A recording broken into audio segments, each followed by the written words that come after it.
Baik, Assalamualaikum warahmatullahi wabarakatuh. Waalaikumsalam warahmatullahi wabarakatuh. Waalaikumsalam warahmatullahi wabarakatuh. Kami dari kelompok 2 ingin mempresentasikan hasil kelompok kami, yaitu daun jeruk nipis. Saya Fidanita sebagai moderator dan ada beberapa anggota dari kelompok kami yaitu Aulia Amara Naswa, Clarensa Fitra Zahra, Ririn Retnawati, Safana Salsabila Himra, dan Safira Amanda. Untuk pematerinya akan dibacakan oleh Aulia Amara Naswa. Kepada Aulia, kami persilakan. Sama latar belakang jeruk nipis adalah salah satu tanaman yang memiliki efek terapeutik untuk mengatasi penyakit disebabkan oleh bakteri. Banyak bagian tanaman linden buah-buahan yang digunakan saat ini.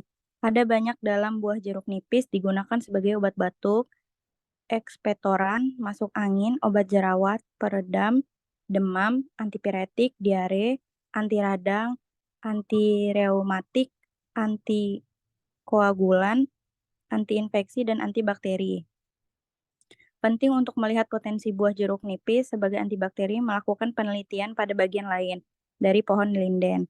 Kegiatan antibakteri tidak hanya memiliki buah jeruk nipis, tapi juga dedaunan. Menurut Triayu 2009, daun jeruk nipis mengandung limonene, linalol, lemon camphor, phelandrene, grenali asetat,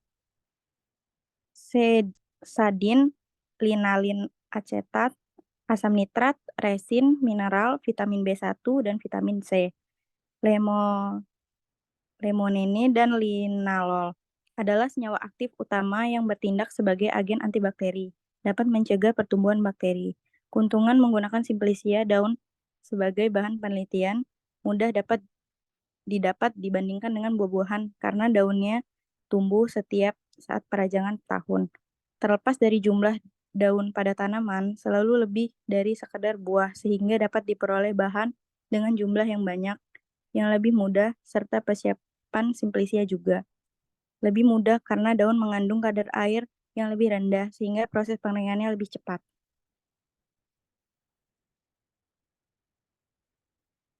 Dalam penelitian ini, potensi daun jeruk nipis sebagai antibakteri akan diuji terlebih terhadap Staphylococcus epidermis dan Pseudomonas aeruginosa bakteri epidermis dan P. aeruginosa digunakan karena merupakan mikrobia yang mudah menyebar dan menyebabkan penyakit kulit seperti jerawat dan bisul, serta penyakit lainnya seperti batuk, bersin, dan kistis fibrosis. Selain alasan tersebut, kedua bakteri juga mempunyai sifat gram yang berbeda, yaitu S. epidermis merupakan bakteri gram positif, sedangkan P. aeruginosa merupakan bakteri gram negatif. Kedua bakteri digunakan untuk membandingkan aktivitas antibakteri daun jeruk nipis terhadap sifat gram yang berbeda tersebut.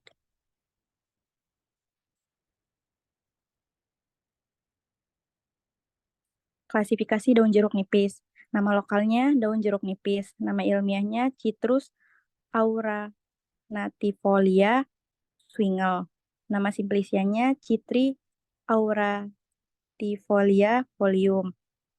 Kingdom atau kerajaannya Plantae, familinya Rutacea, ordonya Rutales. Manfaat daun jeruk nipis. Satu, anti peradangan. Sakit demam atau tenggorokan merupakan beberapa jenis penyakit yang dapat diredakan dengan air rebusan daun jeruk nipis. Daun jeruk nipis berfungsi menyembuhkan peradangan dan mengurangi rasa sakit yang bekerja secara efektif di dalam tubuh. 2. Memiliki fungsi antibiotik. Salah satu khasiat minum air rebusan daun jeruk nipis adalah memiliki fungsi antibiotik. Nah, fungsi antibiotik berperan untuk mencegah penyakit masuk ke dalam tubuh. Ketika sakit, maka sistem kekebalan tubuh akan melemah dan menurun. Kamu bisa minum air rebusan dan jeruk nipis melindungi tubuh dari bakteri dan atau virus. 3. Menyembuhkan flu. Khasiat minum air rebusan daun jeruk nipis mampu menyembuhkan flu. Ketika mengalami influenza parah, daun jeruk nipis juga dapat dikonsumsi untuk mengalahkan virus penyebab flu. 4. Menyembuhkan sariawan. Salah satu kandungan nutrisi pada jeruk nipis adalah vitamin C. Khasiat dari vitamin C adalah sangat ampuh digunakan untuk menyembuhkan sariawan. Penyakit ini terjadi karena tubuh kekurangan air dan vitamin C. 5. Antibakteri. Antibakteri merupakan salah satu fungsi dari daun jeruk nipis yang dapat mempercepat proses penyembuhan penyakit akibat bakteri. Air rebusan daun ini dapat diminum langsung dan memberikan manfaat antibakteri untuk meningkatkan imun tubuh. Tinjauan kandungan yang terdapat pada jeruk nipis.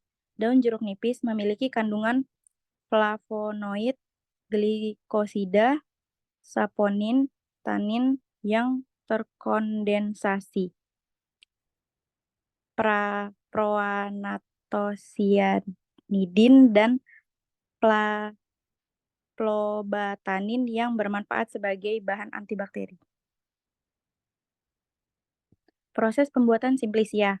Pada umumnya, pembuatan simplisia melalui tahapan seperti berikut: pengumpulan bahan baku, sortasi basah, pencucian, perajangan atau pengubahan bentuk, pengeringan, sortasi kering, pengepekan, penyimpanan, dan pemeriksaan mutu.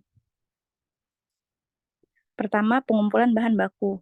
Bahan baku yang digunakan dalam pembuatan simplisia pada umumnya berbeda-beda, tergantung pada bagian tanaman yang digunakan, umur tanaman atau bagian tanaman pada saat dipanen, waktu panen, dan lingkungan tempat tumbuh. Tanaman yang diambil daunnya, maka waktu pengambilan dihubungkan dengan tingkat kemasakan, yang ditandai dengan perubahan warna pada daun. Cara pengumpulan bahan baku yang diambil daunnya adalah daun dikumpulkan dan disortasi basah, kemudian dicuci, dan untuk kadar air simplisianya yaitu kurang dari 8%. Yang kedua, sortasi basah. Sortasi basah dilakukan untuk memisahkan kotoran-kotoran atau bahan-bahan asing lain dari bahan simplisia seperti tanah, rumput, batang, daun yang telah rusak.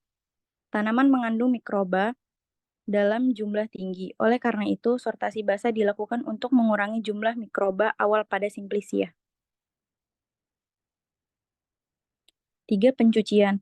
Pencucian dilakukan untuk menghilangkan kotoran-kotoran dan tanah yang melekat pada simplisia.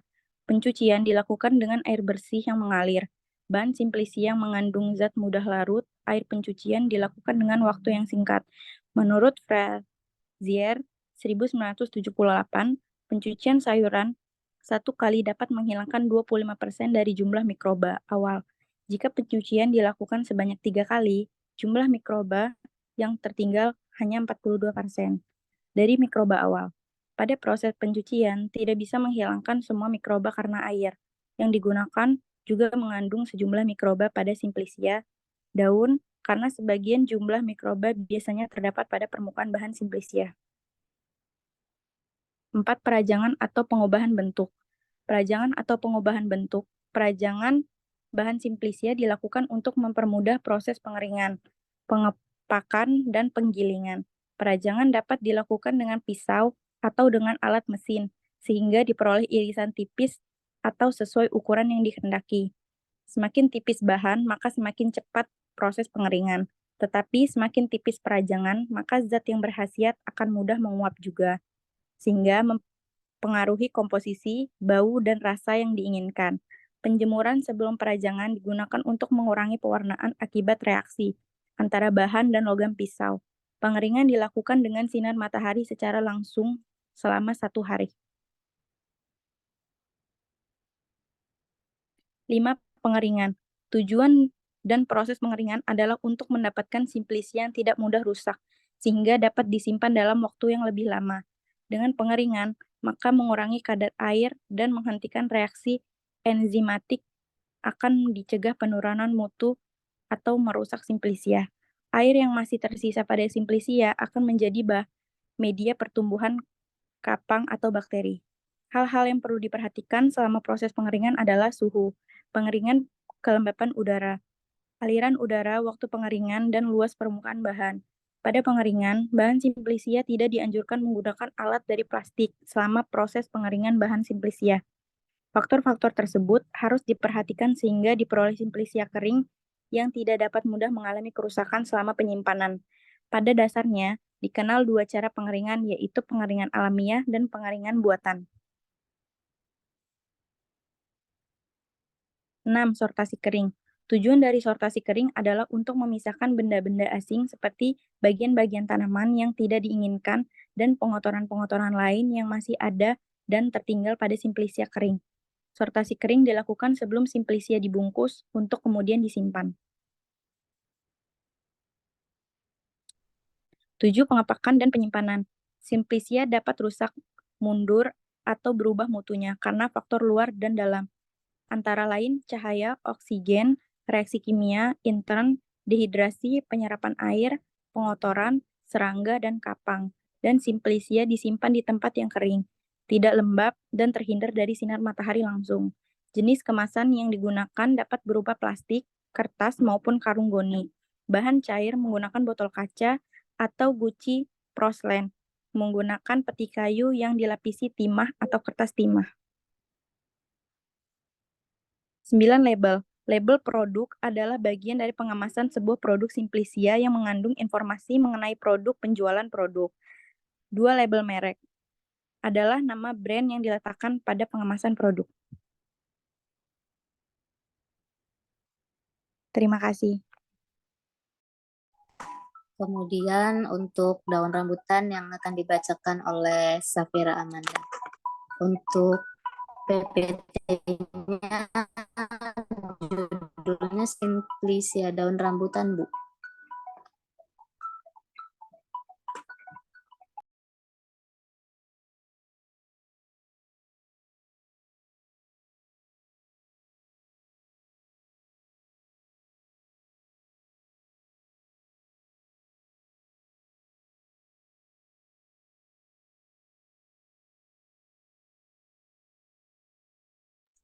Ini PPT-nya memang dipisah ya untuk simplisia jeruk, daun jeruk sama rambutannya. Iya, Bu. Oh, nanti di ini ya, diedit lagi setelah presentasi nanti diedit lagi, dijadiin satu ya, Iya, Bu. biar sayanya nggak bingung nanti untuk ngambil nilainya. Harusnya memang dijadikan satu ya. Oke, silahkan. Iya, Bu. Assalamualaikum warahmatullahi wabarakatuh. Untuk pembuatan simplisia daun rambutan, kami dari kelompok 2, yang pertama Alvio Danita, Aulia Mara, Clarensa, Ririn, Savana, dan saya sendiri Safira Amanda.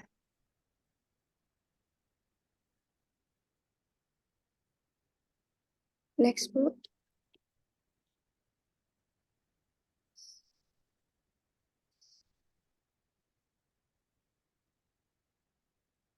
Untuk morfologi daun rambutan, daun ini memiliki ukuran yang panjang dan kecil serta di bagian ujungnya meruncing.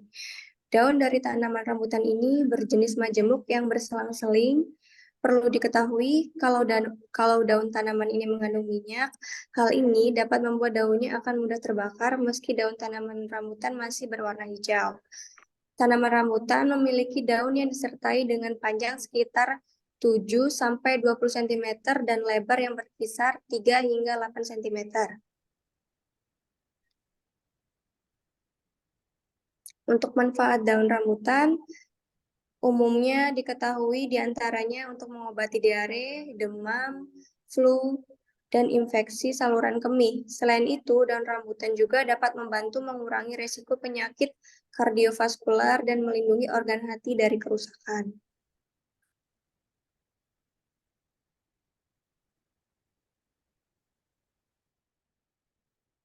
Untuk kandungan pada daun rambutan, mengandung tanin, saponin, dan flavonoid. Untuk 10-13 tanin dapat menghambat kerja enzim pada sistem pencernaan larva. Saponin juga dapat mengiritasi selaput lendir pada saluran pencernaan larva.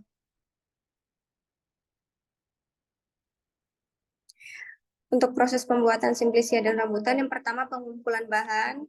Bahan baku yang digunakan dalam pembuatan simplisia pada umumnya berbeda-beda, tergantung pada bagian tanaman yang digunakan, umur tanaman atau bagian tanaman pada saat dipanen, waktu panen, dan lingkungan tempat tumbuh. Tanaman yang diambil daun waktu pengambilan dihubungkan dengan tingkat kemasakan yang ditandai dengan perubahan warna pada daun.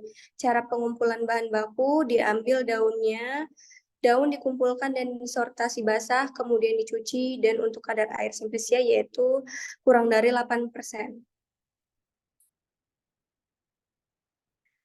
Yang kedua, hasil pengumpulan daun rambutan.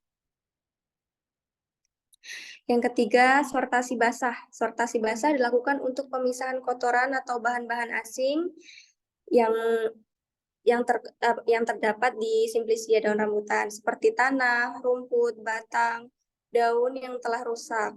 Tanaman mengandung mikroba dalam jumlah tinggi, oleh karena itu sortasi basah dilakukan untuk mengurangi jumlah mikroba awal pada simplisia. Yang keempat, pencucian. Pencucian dilakukan untuk menghilangkan kotoran-kotoran dan tanah yang melekat pada simplisia. Pencucian dilakukan dengan air bersih yang mengalir. Bahan simplisia yang mengandung zat mudah larut air pencucian dilakukan dengan waktu yang singkat. Pencucian sayuran satu kali dapat menghilangkan 25% dari jumlah mikroba awal. Jika pencucian dilakukan sebanyak 3 kali, maka jumlah mikroba yang tertinggal hanya 42% dari mikroba awal. Pada proses pencucian tidak bisa menghilangkan semua mikroba karena air yang digunakan juga mengandung sejumlah mikroba. Pada simplisia daun, karena sebagian besar jumlah mikroba biasanya terdapat pada permukaan bahan simplisia. Untuk pengaringan, tujuannya untuk mendapatkan simplisia yang tidak mudah rusak sehingga dapat disimpan dalam waktu yang lebih lama. Dengan pengaringan, maka akan mengurangi kadar air yang terkandung dan menghentikan reaksi enzimatik yang akan dicegah penurunan mutu atau perusakan simplisia. Air yang masih tersisa pada simplisia dapat menjadi media pertumbuhan kapang atau bakteri. Hal yang perlu diperhatikan selama proses pengeringan yaitu suhu pengeringan, kelembapan udara, aliran udara, waktu pengeringan, dan luas permukaan bahan. Pada pengeringan bahan simplisia tidak dianjurkan menggunakan alat dari plastik. Selama proses pengeringan ini, bahan simplisia, faktor-faktor tersebut harus diperhatikan, sehingga simplisia yang kering tidak mudah mengalami kerusakan selama penyimpanan. Ada 2 cara pengeringan, yaitu pengeringan secara alamiah atau di bawah sinar matahari dan pengeringan buatan seperti oven. Yang keenam, sortasi kering tujuannya untuk memisahkan benda asing seperti bagian tanaman yang tidak diinginkan, pengotoran-pengotoran lain yang masih ada dan tertinggal pada simplisia kering. Sortasi kering dilakukan sebelum simplisia dibungkus untuk kemudian disimpan. Yang ketujuh ada simplisia pengemasan. Simplisia yang rusak, mundur, atau berubah mutunya karena faktor luar dan dalam antara lain cahaya, oksigen, reaksi kimia intern, dehidrasi, penyerapan air, pengotoran, serangga, atau kapang. Simplisia disimpan di tempat yang kering, tidak lembab, terhindar dari sinar matahari langsung. Untuk jenis kemasan yang digunakan dapat berupa plastik, kertas maupun karung goni. Untuk bahan cair menggunakan botol kaca atau guci porselen, menggunakan peti kayu yang dilapisi timah atau kertas timah. Label produknya bagian dari pengemasan sebuah produk simplisia yang mengandung informasi mengenai produk atau penjualan produk. Label merek ini atau brand, nama merek yang diletakkan pada pengemasan produk. Sekian presentasi kami, saya kembalikan kepada moderator.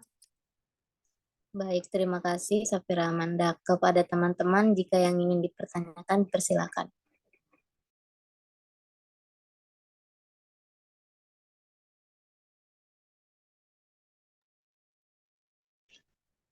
Saya mau tanya Alfio Rusmini dari kelompok 1 Rizoma. Boleh. Yang ingin saya tanyakan itu untuk daun rambutan karena baru kali ini tahu kalau daun rambutan itu kan banyak manfaatnya. Itu ada jenisnya enggak?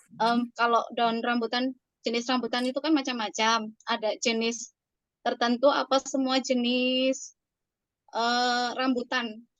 Terus cara mengkonsumsinya itu kayak mana ya, Alfio? Itu aja. Terima kasih. Baik, izin menjawab pertanyaan dari Mbak Rusmini. Sebenarnya untuk daun rambutan itu semua jenis daun rambutan bisa dikonsumsi sebagai obat untuk herbal gitu. Terus kalau untuk konsumsinya, cara konsumsinya itu sama sih seperti daun bunga nusa tadi itu, sama dia dengan menggunakan air panas seperti itu, Mbak Rusmini. Apa sudah menjawab? Iya.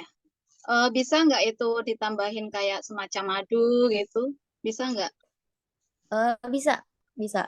Untuk penambahan rasa mungkin kalau untuk daun rambutan itu kan rasanya itu agak sepet sih kalau kata orang ya, agak sepet. Nah itu bisa ditambahin madu atau gula aja sih sebenarnya. Jadi nggak ada apa dosisnya juga ya? Misalkan kita mengkonsumsi itu bebas mau berapa aja gitu, kayak mengkonsumsi teh Bebas. kayak tadi itu ya. Iya, Oh ya secukupnya sudah, aja. terima kasih. Ya, terima Baik, kasih Alfio. terima kasih. Sama-sama Mbak Rusmini. Untuk teman-teman yang lain, ada pertanyaan lagi? Izin bertanya pertanyaan Mbak Oci, Vio. Iya, boleh Mbak. Daun rambutan dan daun jeruk nipis itu yang diambil yang muda atau yang tua ya daunnya? Kalau untuk pengambilan bahan bakunya itu yang tua. Bedanya yang tua sama yang muda gimana ya, Vio? Karena kan untuk dari kandungannya sendiri itu kan yang lebih bagus dikonsumsi itu kan yang sudah masak kayak gitu Mbak. Seperti itu aja sih. Ya, cukup Mbak Vio. Oke, baik. Terima kasih Mbak Mifta. Baik, sekian presentasi dari kami. Saya tutup. Assalamualaikum warahmatullahi Waalaikumsalam. Waalaikumsalam warahmatullahi wabarakatuh.